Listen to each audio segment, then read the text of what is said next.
guys, this is the Confessions from an Entrepreneur radio show. I'm your host, Ash Kumra, and today's guests are the co-founders of Zine Pack, Brittany Hodak and Kim Kaupe.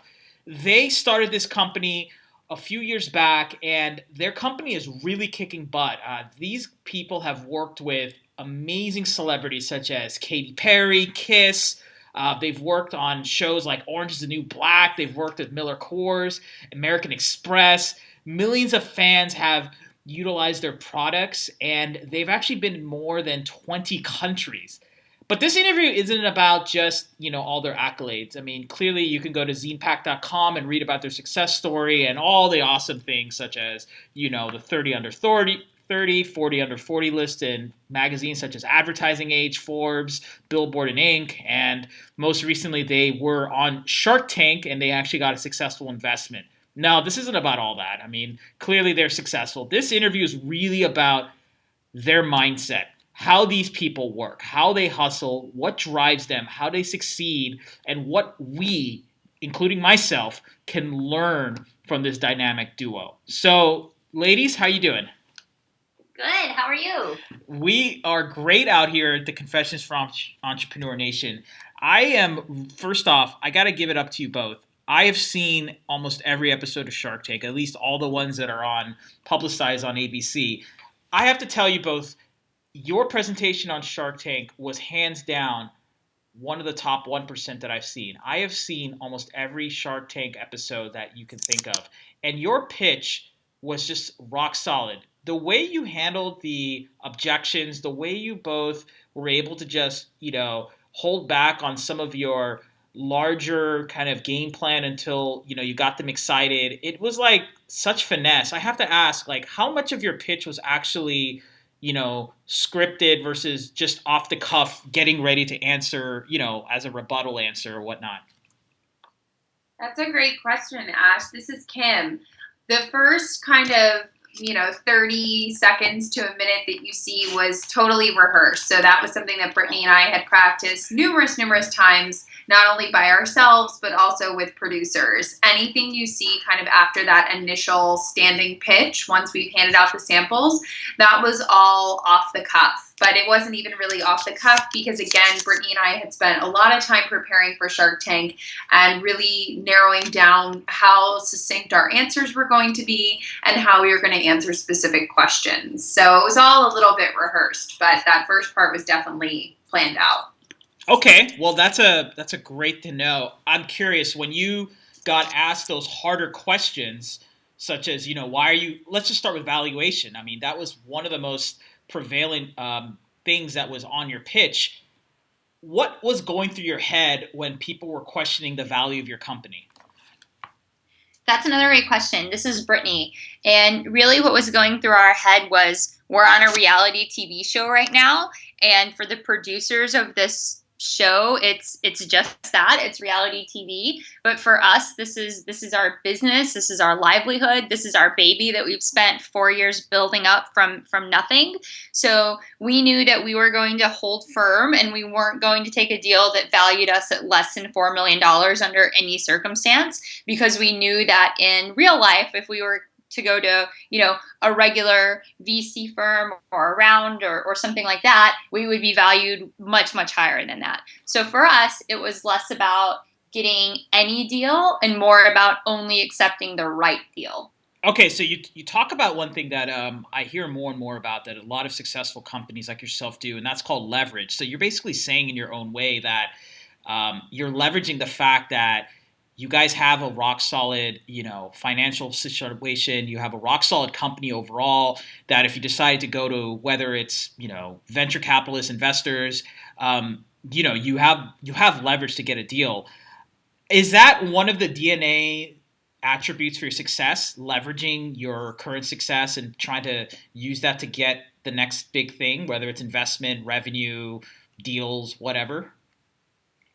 Absolutely. I think in anything in life, you kind of trade up. Once you learn how to add and subtract, you use that to learn how to multiply, and the same all the way out throughout your life. Every deal that you do is great experience and practice for the next deal that you do, and that knowledge and that confidence that you get from the deals, that's what becomes your leverage. The leverage isn't just knowing that you were successful at something similar and now you can take on something bigger, but it's having that confidence to be able to walk away from the table with a no if things aren't going your way.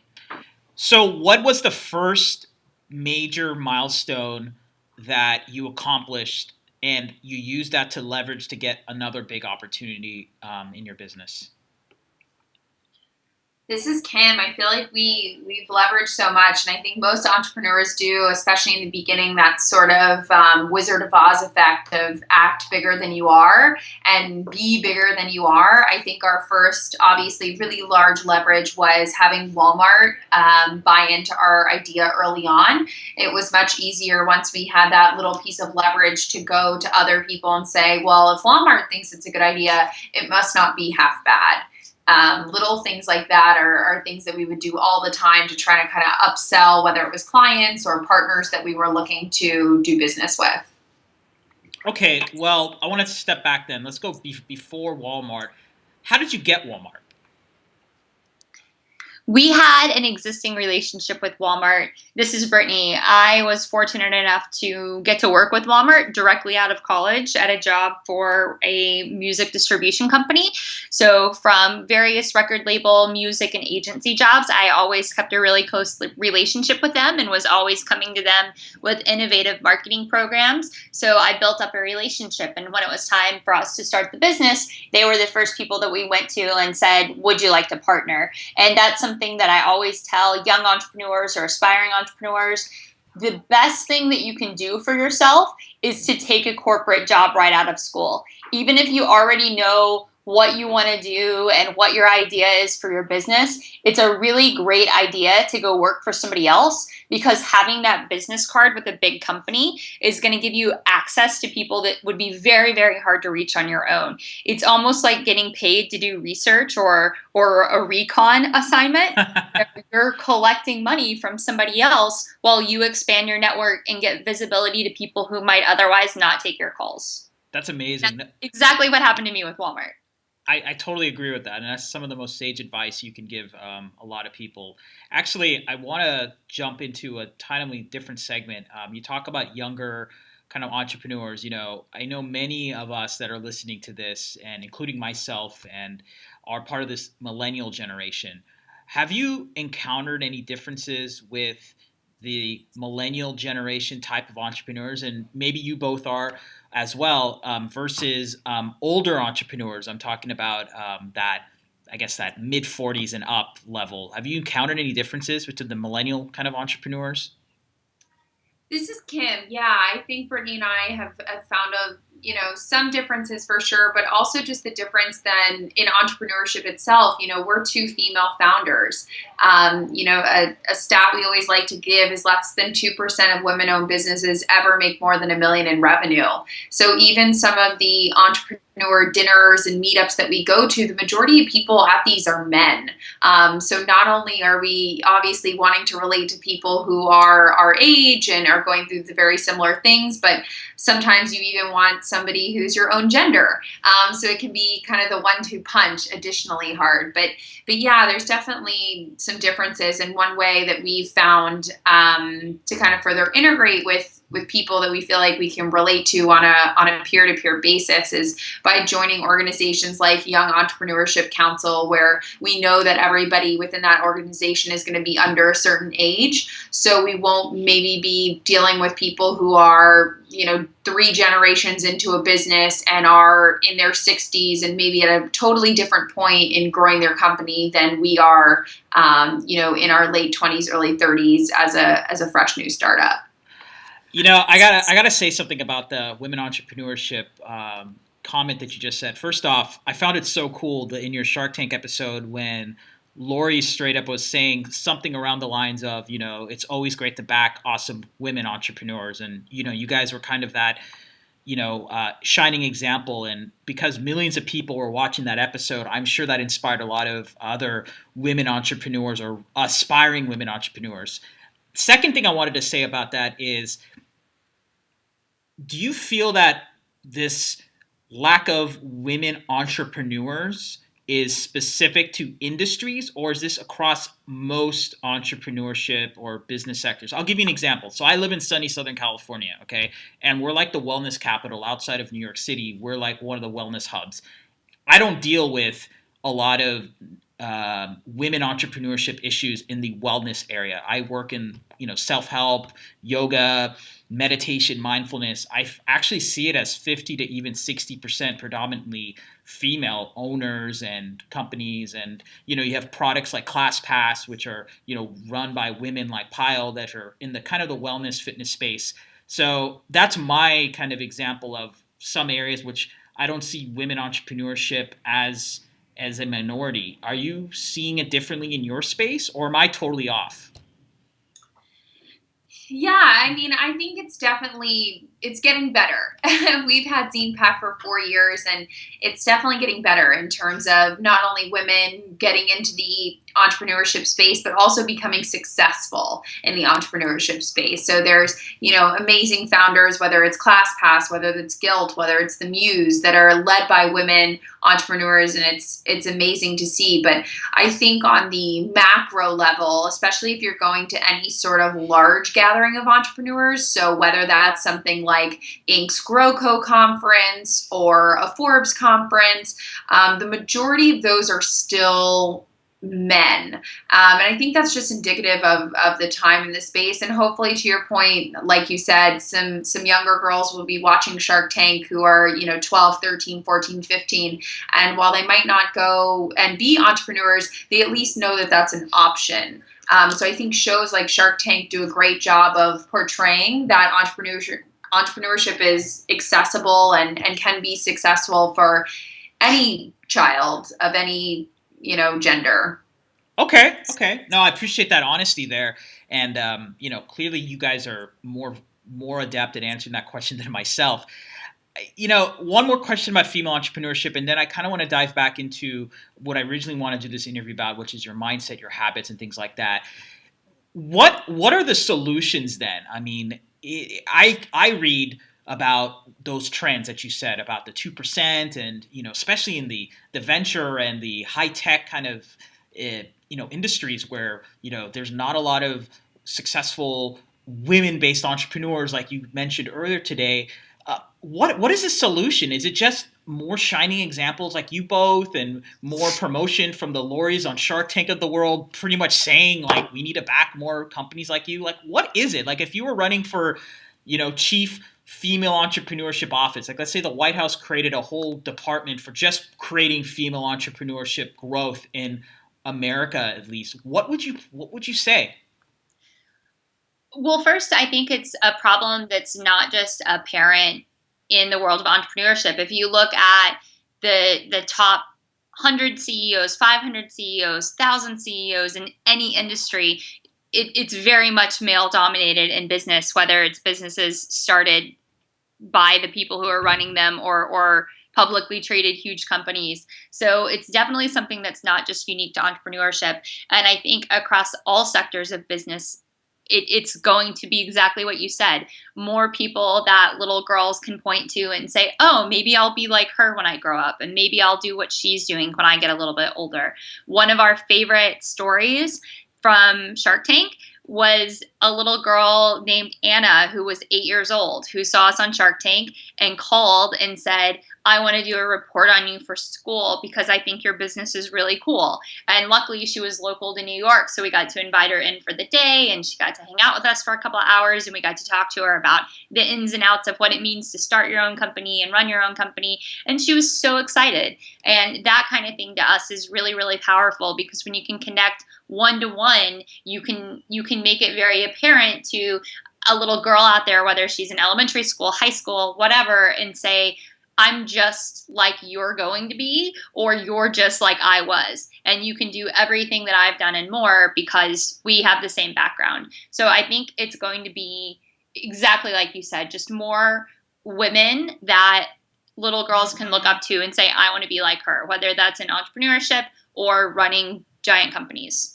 Okay. Okay. No, that's actually a good example. I agree with you. That's more than just beyond the entrepreneurship sectors. That's a good answer. And all the people that are hearing this, I know that's some good knowledge. I really like that, and I'm actually going to share that with some people because, again, out here in Southern California, we talk about female entrepreneurship a lot, and I'm reading the trends about it and women in business in general, and it's something that needs to grow and expand. And I'm so glad that both of you are kind of pioneering some of the these trends in terms of saying no, things don't have to be this way, it can be a different way. So that's cool. Let's dive into how you both work. I'm fascinated with your hustle.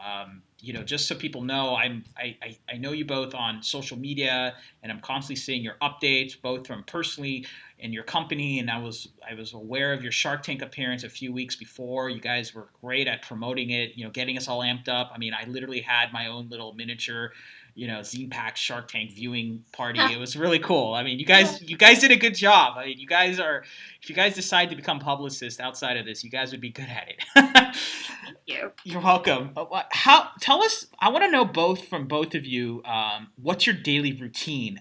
Not trying to find out what you do for work specifically, because I know that's kind of confidential, but like, what are the things you do, like every day that you think sets you up for success? Oh my gosh, this is Kim. I would say the one thing I try to do every day, if not just for consistency's sake, is I try to wake up at the same time every day. I'm not saying that always happens. There are definitely days where I'm out late the night before and I end up hitting the snooze button. But there's something about, your body clock and at least training yourself that every day, with or without an alarm, you're getting up at the same time. So I try to get up by 6:45 every day and try to start off my day by, meditating and making my bed and maybe even trying to do a few tasks around the house so that my weekends aren't filled with chaos.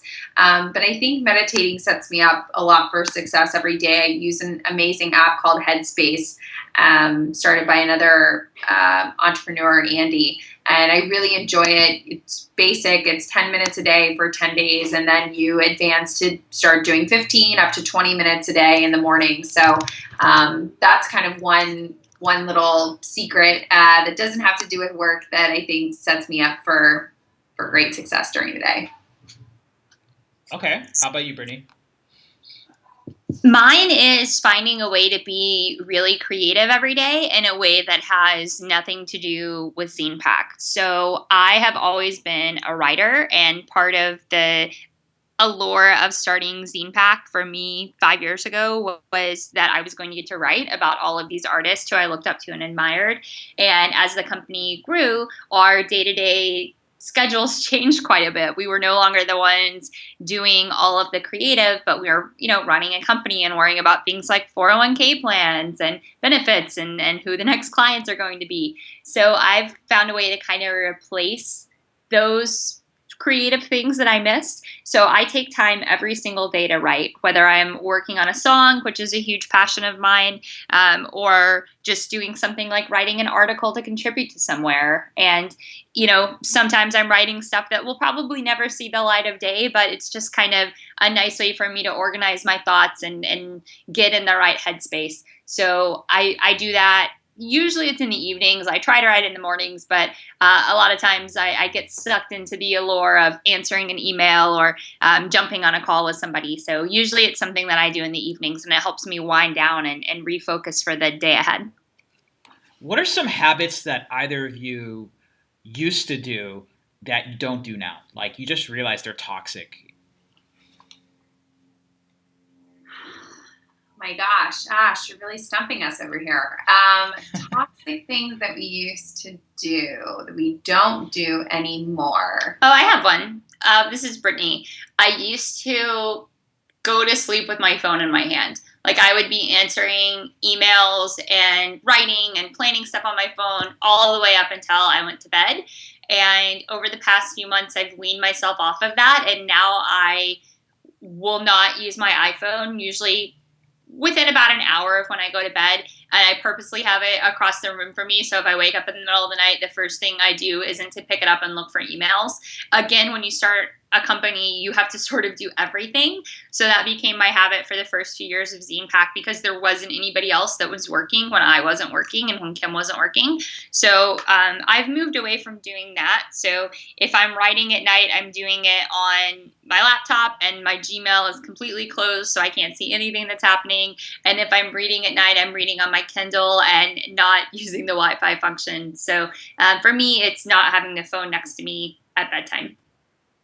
Okay. Well, I appreciate you you sharing that. That's definitely it's just curious because a lot of us, sometimes you have to experience things and then you have to kind of realize from self-awareness, okay, this isn't working. I gotta change. And one of those things that's kind of related to your habits is focus. Have you guys ever in your business formation, from formation to present, had to realize, okay, we're doing way too many things as a business. We need to focus.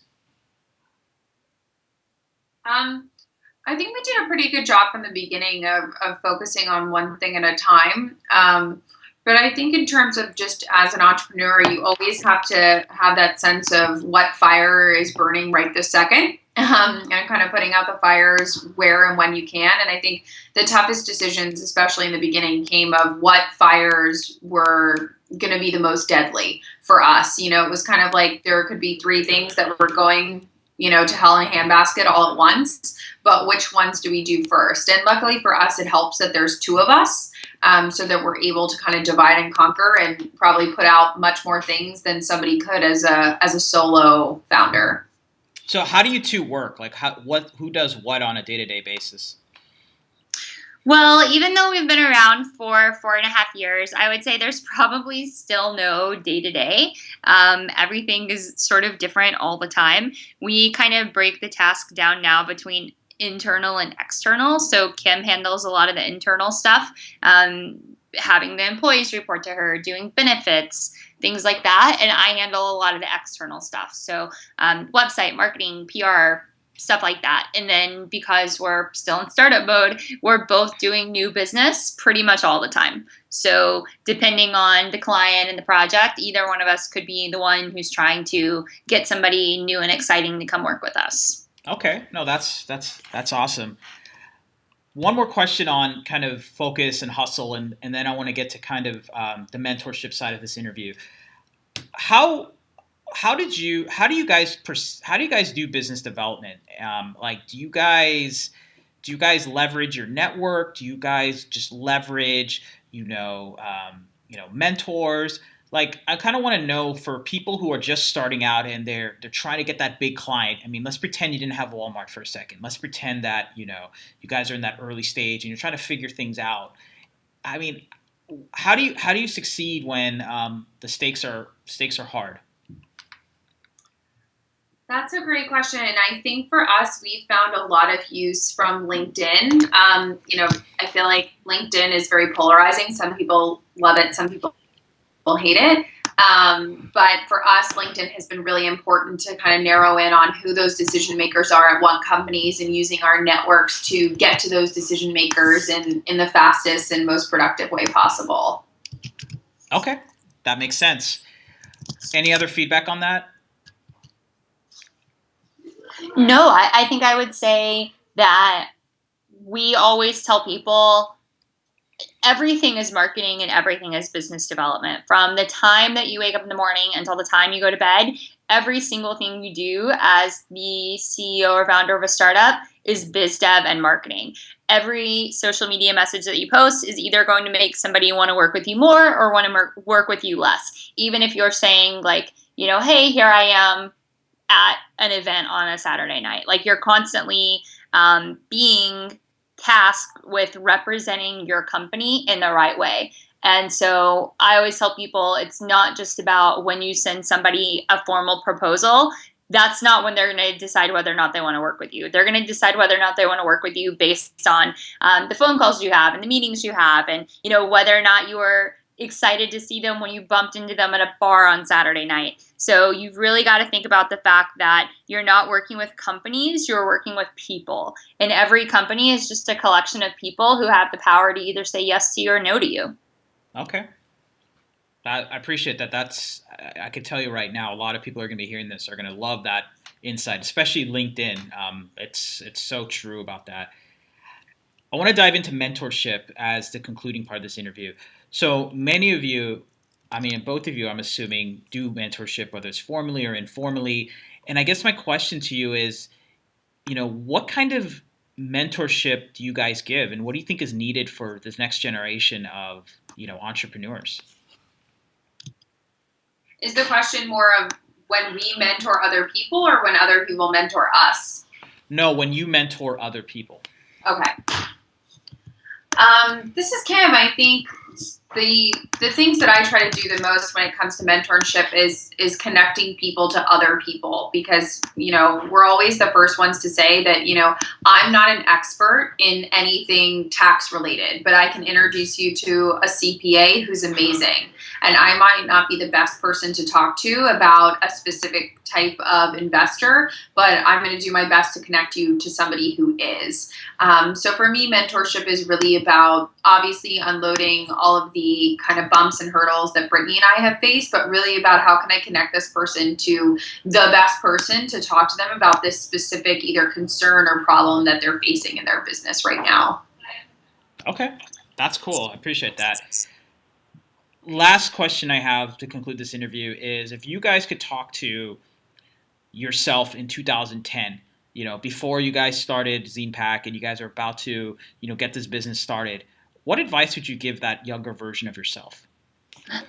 How much time do we have left? We have plenty of time. I'm all yours. There are a lot of things. Wow, what a great question. So something that I would have loved for someone to tell me, and something that I try to tell anyone who I can get to listen, is you've got to be a specialist, right? You've got to figure out what you're best at and do that. It's very, very, very difficult to be the CEO and the intern at the same time.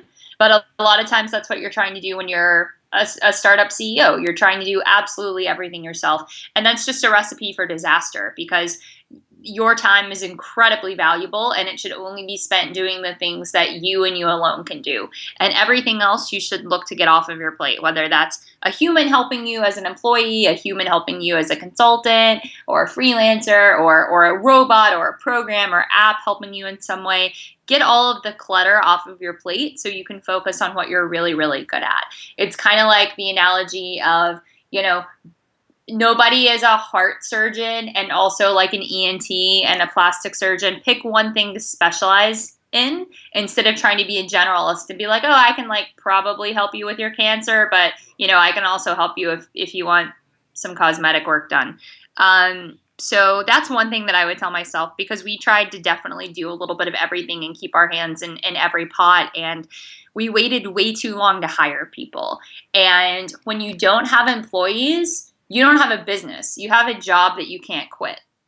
And it's very different to be an entrepreneur solo and an entrepreneur who has a team that's working when you're not working and generating revenue when you're not in the office, sort of telling everyone where to be and what to do. So definitely hire a team faster and look for people who specialize in the things that you aren't the best at. We could have saved ourselves hundreds of hours and ultimately thousands of dollars if we had had a really good lawyer and a really good accountant from day one, instead of trying to do everything ourselves and making a lot of mistakes along the way. So I would say get an accountant, get a lawyer, figure out what you're really good at, and as soon as possible, hire people to help you at all the stuff that you're not really good at. Okay, sounds good. I appreciate that honesty and that advice. It's especially that about hiring people. That's so true. Kim? Oh my gosh, ditto. Ditto to all of those things. I couldn't agree more, and I think also just we did a really good job. Not from the very, very beginning, but I would say about 6 months into the business and about a year into the business, we were even better. But again, just asking people for help. Whether that was organizations to join that they recommended or, blogs to follow for advice, just asking for more help sooner. Okay, very cool. Well, this interview is going to be launching in the summer of 2015. So is there anything that people should be aware about for Zine Pack? Well, depending on when it launches, we have 2 zine packs out in Walmart this summer. One for the band R5 and one for the brand Kids Bop. So if there are any kids in your summer plans, whether that's cousins or siblings or anything like that, kids of your own, we have the kids covered this summer. That's for sure. I love that. You have the kids covered. That's cool. That sounds like a band name. It's kind of cool. Well, ladies, thank you so much for this interview. Thank you so much for sharing what it really takes to build a thriving company.